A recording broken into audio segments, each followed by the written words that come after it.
let's just talk a bit for a moment about what actually is cancel culture and what's not. Eliana was discussing this a bit earlier, but the South Carolina Attorney General, Alan Wilson, put out a statement saying South Carolina's political firing statute does not shield professors who glorify assassination. It was written to protect free political thought, not to excuse public employees who celebrate violence. Clemson and every public institution in our state has the authority and responsibility to act. Professors who move from debate to endorsing murder betray their duty as educators and public servants. And Spencer, I just want to say, I don't think everybody who is blurring this line is doing so in bad faith. I just think many of them are blurring the line and accusing conservatives of a double standard and of hypocrisy when it comes to cancel culture, which, again, of course, there are going to be hypocrites if you are nitpicking or nutpicking, I should say, reactions from certain people, especially in such an incredibly sensitive week. We are not even a week after this has happened. So, of course,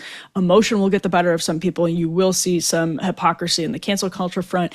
But there's nothing inconsistent about saying, hey, don't get upset at this conservative professor for having a fairly normal viewpoint on sex and gender, and maybe also at the same time don't have an employee who's saying be a Tyler Robinson or Luigi Mangione, right?